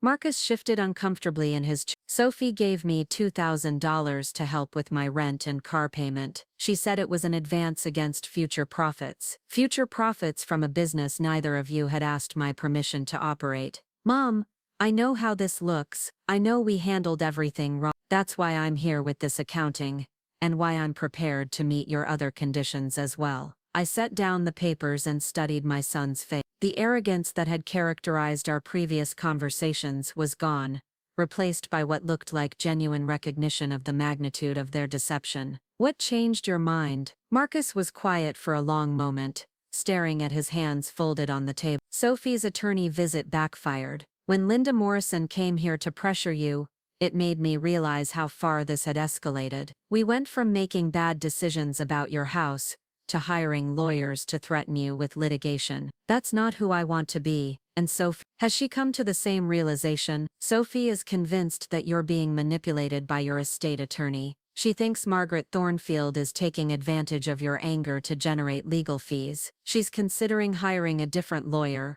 one who specializes in elder abuse cases." I felt something cold settle in my stomach. Elder abuse cases. She thinks she can argue that modifying your trust while emotionally distressed constitutes self-abuse, and that your attorney had an obligation to prevent you from making decisions that weren't in your best interest. Does Sophie understand that pursuing an elder abuse claim would require her to argue that I'm mentally incompetent? I don't think she's thought through all the implications. She's desperate, Mom. Losing your financial support and forfeiting her inheritance would essentially bankrupt her. I thought about the credit card statements I'd reviewed, the charges for expensive restaurants and designer clothes and weekend trips that Sophie had justified as business networking expense. I thought about the car payment I'd been covering for 8 months while she used rental income from my house to pay herself a management fee. Marcus, I need to ask you something, and I want you to answer honestly. Do you believe I'm mentally competent to make decisions about my own assets? Of course. Do you believe the trust modifications were made under duress or undue influence? He hesitated. I think you were angry when you made them, but I also think you had every right to be angry. Do you think anger automatically invalidates decision-making capacity? No, actually I think anger sometimes clarifies things that we've been avoiding. You were angry because we violated your trust and your autonomy. That anger led you to protect yourself from future violations. That seems like rational decision-making to me. I reached across the table and touched his hand briefly. Thank you for saying that. Mom, I want to meet your conditions, all of them. I want to provide the financial accounting, write the acknowledgement letter, and develop a plan for rebuilding your trust. But I need to know if it's possible to rebuild your trust, or if this is just an elaborate way of disinheriting us while making it look like our choice. The question caught me off guard with its directness. I realized that despite all our conversations about the specific conditions, we hadn't discussed the larger question of whether forgiveness was actually possible. Marcus, 3 weeks ago I would have said that forgiveness was automatic, that family relationships could survive any betrayal as long as people were willing to apologize. But this situation has taught me that some violations cut deeper than others. What do you mean? You and Sophie didn't just take my money or use my house. You decided that your judgment about my best interests was more important than my own preferences. You treated me like an obstacle to be managed rather than a person whose autonomy deserved respect. That kind of violation goes to the core of who I am as an individual. Marcus absorbed this quietly. So forgiveness is possible, but it requires us to understand why our actions were so harmful. Forgiveness is possible if you can demonstrate that you understand the difference between helping me and controlling me, and that you're committed to respecting my autonomy going forward. The written acknowledgement isn't about humiliation. It's about ensuring that you understand why respect matters. And if Sophie refuses to meet the conditions, then Sophie will forfeit her inheritance, and my assets will go to people who have consistently treated me with dignity. Marcus nodded slowly. Can I ask who those people are? You mentioned Mrs. Henderson and your hairdresser, but I'm curious about the full list. I had given this considerable thought over the past 3 weeks, researching the legal requirements for charitable bequests and individual gifts. Miss Henderson will receive enough to ensure her comfort for the rest of her life. Janet, my hairdresser, will receive a sum that recognizes 20 years of treating me like a complete human being rather than just an elderly client. The scholarship fund will support students who are the first in their families to attend college, because I remember how hard it was to navigate higher education without family guidance. And the senior center will receive funding specifically for programs that support elderly people's independence rather than assuming they need to be managed. Those are thoughtful choices. They reflect my values better than automatically passing everything to children who see my assets as their future security rather than my current autonomy. Marcus gathered up the financial documents and slid them back into the envelope.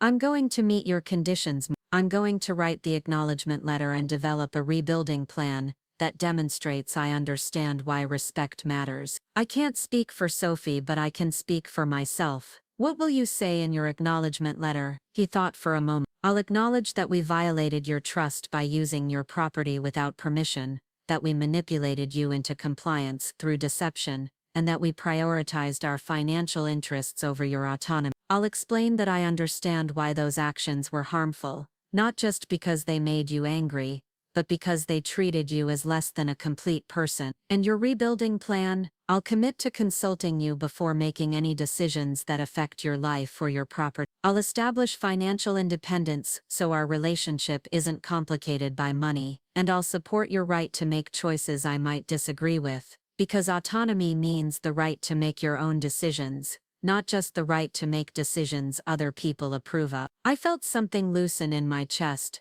a tension I hadn't realized I'd been carrying. That sounds like someone who understands why respect matters. After Marcus left, I sat in my living room and thought about the difference between his visit tonight and our previous conversation. The change wasn't just in his willingness to meet my conditions, it was in his understanding of why the conditions existed. He had moved from seeing my requirements as arbitrary punishment to recognizing them as necessary protection for my autonomy. The next morning, Sophie called while I was having breakfast. "Mom, Marcus told me he's planning to meet your ridiculous conditions. I think you need to understand that his decision doesn't validate your position." "Good morning, Sophie."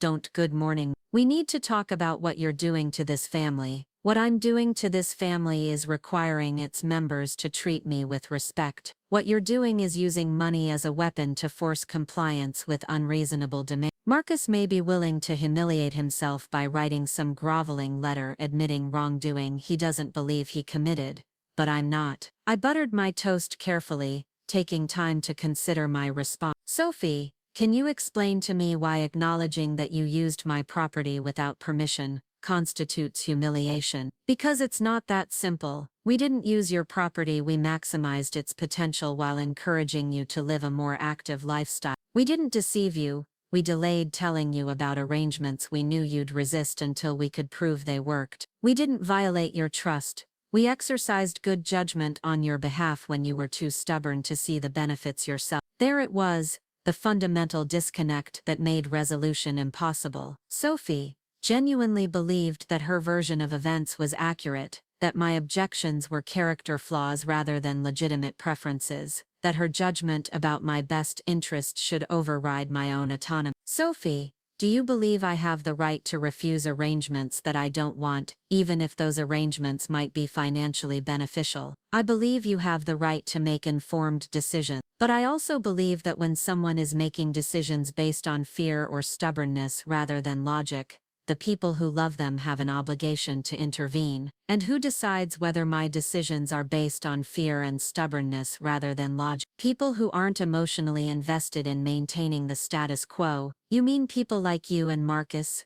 People who can see the situation objectively?" I set down my coffee cup and walked to the window, looking out at the garden where Robert and I had spent so many peaceful mornings together. He would have been appalled by this conversation, by the casual way our daughter was dismissing my right to control my own life. "Sophie, I want you to listen carefully to what I'm about to say. You do not get to decide whether my preferences are logical or emotional. You do not get to override my choices because you disagree with them. You do not get to use my property for your financial benefit without my consent, regardless of how beneficial you believe those arrangements might be for me. So you'd rather be lonely and financially stagnant than allow the people who love you to help you build a better life. I'd rather be autonomous and dignified than managed and optimized." That's exactly the kind of emotional thinking that got us into this situation in the first place. I hung up the phone and stood in the quiet of my kitchen, understanding finally that Sophie would never meet my conditions because she would never understand why they were necessary. In her mind, my desire for autonomy was the problem, not her violation of. That afternoon, I called Margaret Thornfield to discuss what would happen if only one of my children met the inheritance conditions. "The trust modifications allow for individual compliance," Margaret explained. "If Marcus meets the conditions and Sophie doesn't, Marcus would inherit his portion, and Sophie would forfeit hers. The forfeited assets would be distributed according to the alternative beneficiary or provisions you established. And if Sophie challenges the trust in court, then she'll be arguing that you lacked the mental capacity to protect yourself from her unauthorized use of your property. It's not a strong legal position, especially given the thorough documentation we've prepared." "What kind of documentation?" "Medical records confirming your mental competency, detailed notes from our consultations showing your clear understanding of the legal implications, Witness statements from people who can attest to your decision-making capacity, and financial records demonstrating that your trust modifications were based on concrete evidence of your children's actions, rather than emotional reactions. Witness statements: Mrs. Henderson has agreed to provide a statement about your mental acuity and decision-making capacity. Your physician has confirmed that your last cognitive assessment showed no signs of impairment, and I've prepared detailed documentation of our consultation process showing that you understood all the legal implications of your decisions and considered alternatives before proceeding. I felt relieved knowing that Sophie's potential legal challenge would be met with thorough preparation, but I also felt sad that such preparation was necessary, that my own daughter was willing to argue that I was mentally incompetent, rather than acknowledge that she had violated my trust. The following week, Marcus delivered his written acknowledgement and rebuilding plan. The documents were thoughtful and detailed, demonstrating genuine understanding of why his actions had been harmful and specific commitments for respecting my autonomy going forward. In his acknowledgement letter, he wrote, "I understand that using your house for commercial purposes without your knowledge or consent was a violation of your property rights and your trust. I understand that manipulating you into leaving home so strangers could use your private living space was a violation of your privacy and autonomy. I understand that presenting our business decisions as favors we were doing for you was manipulative and dishonest. Most importantly, I understand that treating your preferences as obstacles to be managed rather than rights to be respected was fundamentally wrong, regardless of our intentions." His rebuilding plan included specific commitments: establishing complete financial independence within 6 months, consulting me before making any decisions that might affect my life or property, supporting my right to make choices he disagreed with, and maintaining regular communication that respected my autonomy rather than trying to manage my decisions. "This is exactly what I was hoping to see," I told him when he brought the documents over.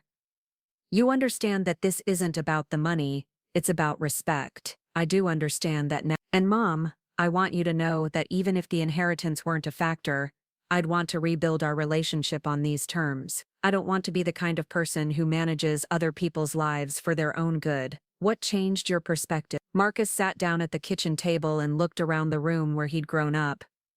"I started thinking about how I'd feel if someone treated me the way we treated you. If my future in-laws decided my apartment wasn't being used efficiently and started renting it out while manipulating me into being absent, I'd be furious. If they presented their business decisions as favors they were doing for me, I'd feel patronized and violated. And if they dismissed my objections as emotional overreactions that proved I needed their management, I'd cut them out of my life entirely. And Sophie, have you talked to her about your decision? Sophie thinks I'm being weak and that you're manipulating me into compliance. She's convinced that if we both refuse to meet your conditions, you'll eventually back down rather than actually disinherit us." "What did you tell her?" "I told her that you're not the same person you were 6 months ago. That having your trust violated changes something fundamental about how you see relationships. And that gambling our inheritance on the assumption that you're bluffing is incredibly foolish." "How did she respond?" "She said that family relationships should be based on love and forgiveness, not legal contracts and conditional inheritance. She said you're destroying our family over money." I thought about this characterization, about the way Sophie framed my actions as destroying the family rather than protecting myself. It was consistent with her pattern of making me responsible for the consequences of her choices. "Marcus, do you think family relationships should be based on love and forgiveness?" "I think they should be based on mutual respect. Love without respect is just sentiment.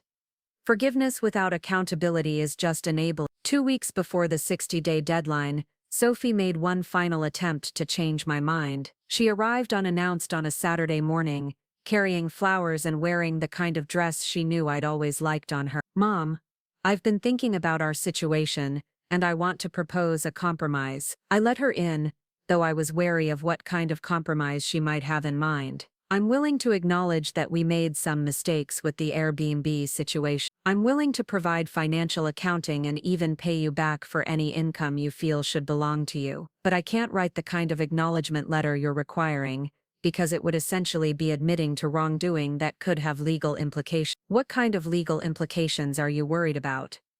"If I admit in writing that we violated your trust and autonomy, That document could be used against me if you ever decided to pursue legal action for theft or fraud. I studied my daughter's face, looking for signs of the girl who used to curl up next to me to read bedtime stories. She was still there, somewhere underneath the careful calculation, but she was buried under layers of self-protection that made genuine connection impossible. Sophie, are you worried about legal action because you believe you committed theft or fraud? I'm worried about legal action because you're clearly angry and people make unpredictable decisions when they're angry. I'm not angry anymore, Sophie. I'm sad. I'm disappointed. I'm concerned about what your refusal to acknowledge wrongdoing says about your character, but I'm not angry. Then why won't you consider a compromise that allows us to move forward without forcing me to admit to criminal behavior? Because moving forward requires acknowledging what went wrong. If you can't acknowledge that using my property without permission was a violation of my rights, then you haven't learned anything from this experience. Sophie sat down on the couch and put her head in her hand. Mom, I'm going to lose everything. Without your financial support and without my inheritance, I'll have to declare bankruptcy. I'll lose my apartment, my car, everything I've worked for. You could avoid bankruptcy by meeting the conditions I've established. I can't admit to wrongdoing I don't believe I committed. Then you've made your choice. She looked up at me with tears in her eyes. How can you do this to your own daughter? How can you choose money over family? I'm not choosing money over family. Sophie, you're choosing pride over accountability. The conditions exist because you violated my trust. Meeting them would demonstrate that you understand why trust matters. Refusing to meet them demonstrates that you value your own self-image more than our relationship. But the consequences are so disproportionate to what we actually did. The consequences are proportionate to your refusal to acknowledge what you actually did. Sophie stood up and walked to the door. Fine. If you want to disinherit me over this, go ahead. But don't pretend it's about anything other than revenge. It's not about revenge, Sophie. It's about protecting myself from future violations of my autonomy. By people who love you and want what's best for you. By people who think their judgment about what's best for me should override my own preferences. After she left, I sat in my living room and thought about the conversation I'd just had. Sophie had offered to provide financial accounting and even financial restitution, but she couldn't acknowledge that her actions had been wrong. She could admit to making mistakes, but not to violating my rights. She could offer to move forward but not to change the fundamental dynamic that had made the violations possible in the first place. The 60-day deadline arrived on a Tuesday. Marcus had met all the conditions 3 days early, demonstrating not just compliance, but genuine understanding of why the conditions existed. Sophie had not submitted any of the required documents, despite multiple reminders about the approaching deadline. That afternoon, I called Margaret Thornfield to confirm the final disposition of my estate. Marcus will inherit his portion according to the original trust provisions. Margaret said, Sophie's portion will be distributed according to the alternative beneficiary or provisions you establish. The changes take effect immediately, and if Sophie challenges this in court, then she'll be arguing that you were mentally incompetent when you decided to protect yourself from her unauthorized use of your property. As I've mentioned before, it's not a strong legal position. That evening, I called Marcus to let him know that he had successfully met all the inheritance conditions. Thank you, Mom. Not just for the inheritance, but for teaching me something important about respect and autonomy. What did you learn? That loving someone doesn't give you the right to control them, that good intentions don't justify bad actions, and that real relationships require accountability, not just sentiment. Those are important lessons. I'm sorry it took this situation for me to learn them. I also called Miss Henderson to let her know about her inheritance. Mabel, I'm honored that you thought of me, but I don't need your money. Eleanor, this isn't about need, it's about recognizing people who have treated me with consistent respect and kindness. You've been a wonderful neighbor and friend, and I want to make sure you're comfortable for the rest of your life. In that case, I accept gratefully. And Mabel, I'm proud of you for standing up for yourself. Too many people our age just accept being managed by their children instead of demanding respect. Finally, I called Sophie to inform her that the deadline had passed and she had forfeited her inheritance. You're really doing this. You're really disinheriting me. You disinherited yourself by refusing to acknowledge that you violated my trust. I hope you're satisfied with your revenge. I'm satisfied with my autonomy. That night, I sat on my back porch with a glass of wine and watched the stars emerge in the darkening sky. Tomorrow I would wake up knowing that my assets were under my complete control, that my house belonged entirely to me, that my future was determined by my own choices rather than other people's plans for my optimization. The journey had been painful, but it had taught me something important about the difference between family relationships based on love and family relationships based on respect. Love could exist without respect, but it wasn't enough to sustain healthy relationships. Respect required acknowledging other people's autonomy, even when you disagreed with their choices. It required understanding that caring about someone meant supporting their right to control their own life, not managing their decisions for their own good. Marcus had learned this lesson and earned back his place in my life. Sophie had rejected it and forfeited her inheritance. The consequences were sad but appropriate. I had protected myself from future violations of my autonomy, and I had sent a clear message about the importance of treating elderly people with dignity rather than assuming they needed to be managed. For the first time in months, I felt entirely at peace with my life and my choices. 6 months later, I stood in my kitchen making Sunday dinner for 3 people instead of the large family gatherings I'd once hosted. Marcus arrived promptly at noon, carrying a bottle of wine and wearing the relaxed expression of someone who no longer carried the weight of deception. Miss Henderson came through the back door with her famous apple pie, moving slowly but steadily with her walker. "Something smells wonderful, dear," Eleanor said, settling into the chair at my kitchen table that had become her regular spot for these weekly dinners. "Pot roast, the way Robert used to make it," I replied, checking the vegetables in the oven. He always said the secret was patience and not rushing the process. Marcus kissed my cheek and uncorked the wine. "How was your week, Mom?" "Productive." I finally finished sorting through the attic and found some photo albums I thought were lost forever, and I had lunch with Janet on Wednesday to discuss the scholarship fund. The scholarship fund had become my favorite project over the past few months. Working with the community college to establish criteria for supporting first-generation students had given me a sense of purpose I hadn't experienced in years. Janet had volunteered to help with the selection committee, bringing her practical wisdom and genuine care for young people struggling to better their circumstances. "Any interesting applications this semester?" Marcus asked, genuinely curious about the details of my work. "A young woman who wants to study nursing so she can support her grandmother, and a man in his 40s who's going back to school after losing his factory job. Both exactly the kind of students Robert would have wanted to help." We talked easily through dinner, the conversation flowing naturally between topics ranging from Marcus's new job,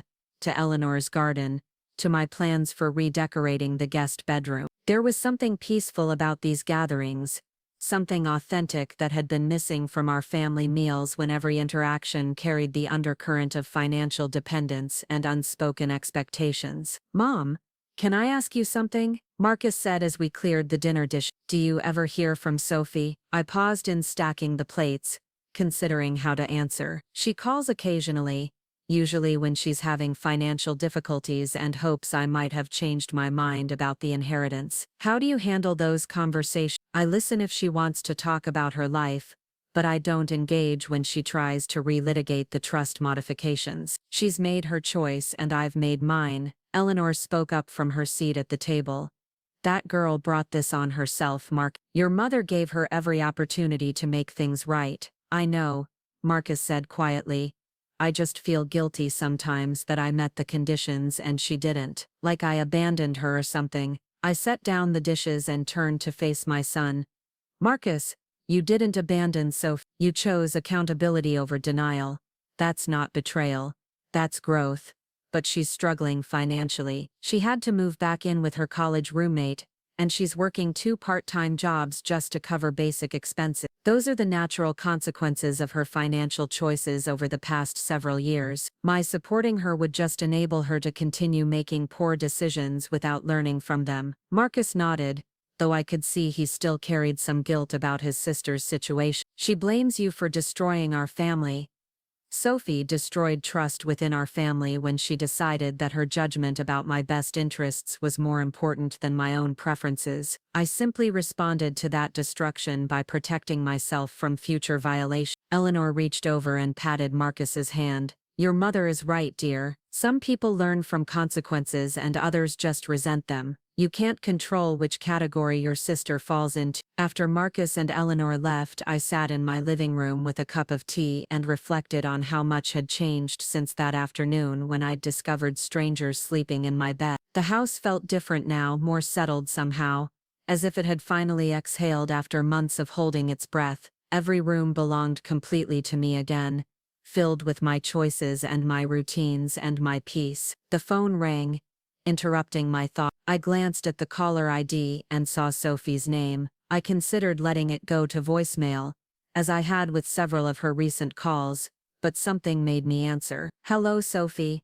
Mom, I need to talk to you about something important. Her voice sounded different, less combative than usual, though I couldn't quite identify what had changed. I'm listening. I've been going to therapy, court-ordered actually, because of some issues with my landlord, but the therapist has been helping me understand some things about boundaries and respect that I didn't see before. I set down my teacup and waited for her to continue. She made me write out a timeline of everything that happened with the Airbnb situation. Every decision we made, every conversation we had, every time we encouraged you to leave the house, and when I saw it all laid out like that, I started to understand why you were so upset. What did you understand? That we made decisions about your life without including you in those decisions. That we treated your objections as problems to be managed instead of preferences to be respected. That we convinced ourselves we were helping you, while we were actually helping ourselves. I felt something shift in my chest, a loosening of tension I hadn't realized I was still carrying. That's a significant recognition, Sophie. I know it's too late to change what I did. I know I missed the deadline for meeting your condition, but I wanted you to know that I finally understand why those conditions existed. Why now, Sophie? What changed? She was quiet for a long moment. I think hitting rock bottom financially forced me to see things I'd been avoiding. When you cut off your support and I lost the inheritance, I had to face the reality of the choices I'd been making. And when I couldn't afford my rent and had to move in with Jessica, I started to understand what it feels like to have other people making decisions about your living situation. How so? Jessica has a lot of opinions about how I should manage my money, how I should look for work, how I should handle my relationship with you, and at first I was grateful for her advice, but then it started to feel controlling. Like she thought I was incapable of making good decisions for myself, and that helped you understand how I felt about your management of my life. It helped me understand that good intentions don't justify taking away someone's autonomy. Jessica means well, just like Marcus and I meant well with you, but meaning well doesn't make it okay to override someone else's choices. I walked to the window and looked out at my garden, where the roses were blooming again after a season of careful tending. Sophie, I appreciate you calling to tell me this. It means something to me that you've gained this understanding. Does it mean enough to give me another chance? There was the question I'd been expecting, the real reason for her call. Sophie had learned to frame her request differently,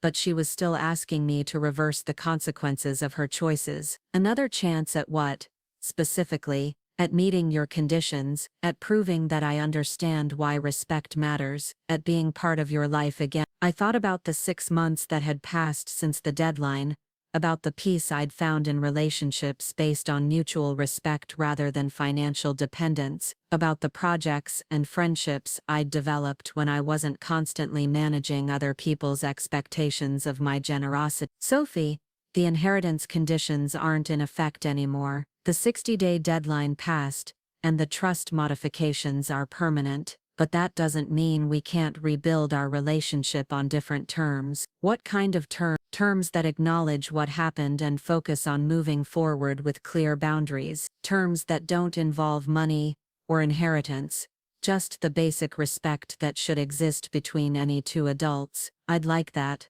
I'd like to try. Then let's start small. You could come to dinner next Sunday. No discussions about money or inheritance, just conversation between a mother and daughter who are learning to relate to each other as adults. I'd like that very much. After we hung up, I sat in the quiet of my living room and thought about forgiveness and accountability, and the difference between enabling someone and giving them space to grow. Sophie's call didn't change the consequences of her actions, but it suggested that those consequences had served their intended purpose, teaching her why respect mattered. The following Sunday, Sophie arrived at my door, carrying a small potted plant and wearing an expression I recognized from her childhood, nervous but hopeful. She looked older somehow, less polished than she'd been 6 months ago, but also more genuine. "I brought you something," she said, offering me the plant. "It's a peace lily." I thought that was appropriate. Marcus was already there, helping me set the table, and Eleanor was in the kitchen sharing stories about her late husband's cooking disaster. When Sophie walked in, the dynamic shifted slightly, everyone aware that this was new territory for our family. "Hello, Sophie," Eleanor said warmly but cautiously. "It's good to see you." "Hello, Mrs. Henderson. Thank you for welcoming me." Dinner was tentative at first, conversation staying safely in neutral territory of weather and current events, but gradually, as Sophie demonstrated that she wasn't going to push boundaries or revisit old grievances, the atmosphere relaxed into something approaching normal. "Tell me about your therapy," I said when we'd finished the main course. "What else have you learned?" Sophie considered the question carefully.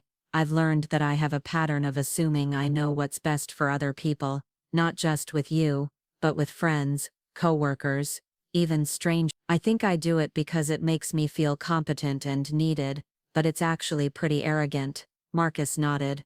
"I recognize that pattern in myself too. The assumption that caring about someone gives you the right to manage their decisions." "Exactly. And I've learned that real caring means supporting someone's right to make their own choices, even when you think those choices are wrong." Eleanor smiled approvingly. "That's wisdom that takes some people their whole lives to learn." Over the following months, Sophie became a regular at our Sunday dinners, though our relationship remained carefully defined within clear boundaries. She didn't ask for money, didn't hint about the inheritance, didn't try to give me advice about how to live my life. Instead, she shared updates about her work, asked about my projects, and gradually demonstrated that she understood the difference between being my daughter and being my manager. The changes weren't just in Sophie's behavior, they were in my own response to her. Without the constant undercurrent of financial manipulation, I found myself genuinely enjoying her company again. She was funny and intelligent, and caring when she wasn't trying to control outcomes for everyone around her. One evening in late fall, as we sat on my back porch watching the sun set, Sophie said something that surprised me. "Mom, I want you to know that I'm not trying to earn my way back into your will." "What do you mean?" "I mean that I understand the inheritance is gone, and I'm okay with that. These dinners, our conversations, the relationship we're building now, this isn't about money, this is about having a mother again." I reached over and squeezed her hand. "You've always had a mother, Sophie. What you have now is a mother who feels respect." "I'm sorry it took me so long to learn how to do that." "I'm proud of you for learning it at all." That winter, Marcus announced his engagement to a woman named Sarah who worked as a social worker, and shared his newfound understanding of boundaries and respect. When they came to dinner to share the news, Sarah made a point of asking about my preferences for involvement in the wedding planning, rather than assuming what level of participation I might want. "We'd love to have you as involved as you'd like to be, Miss Crawford, but we also want to make sure we're not putting any pressure on you to take on responsibilities you're not interested in." It was such a small thing, but it represented everything I'd been fighting for: the acknowledgement that I was capable of making my own decisions about my own level of involvement in their lives. The scholarship fund continued to grow, funded not just by my initial contribution, but by small donations from community members who believed in its mission. Janet and I interviewed candidates together, looking for students who demonstrated not just academic potential but genuine resilience and respect for others. It felt good to support young people who understood the value of hard work and personal responsibility. Miss Henderson's health remained stable,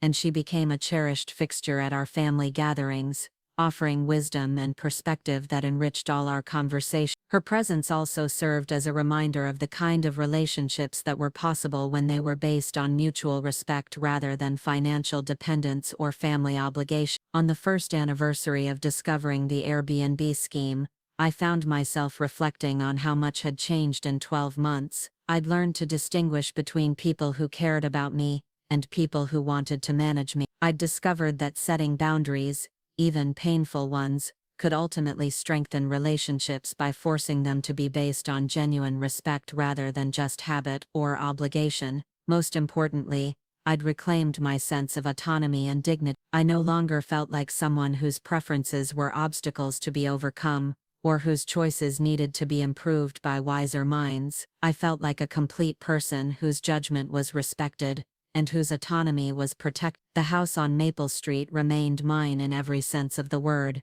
filled with my choices and my peace and my carefully chosen relationships. The blue shutters that Robert had painted still framed the windows, and the garden we'd planted together continued to bloom each season. But the house also felt renewed somehow, as if it had been restored to its intended purpose as a home, rather than an asset to be optimized. That evening, as I sat in my living room with a book and a cup of tea, I thought about Robert and the wisdom he'd shown in structuring our trust to protect my autonomy. He'd understood something that I'd taken years to fully appreciate, that the greatest gift you can give someone isn't financial security, but the assurance that their right to control their own life will be respected and protected. The phone sat silent on the side table, and I felt grateful for that silence. No emergency calls from children who'd made poor financial decisions, no manipulative requests disguised as expressions of concern, just the peaceful quiet of a life lived on my own terms,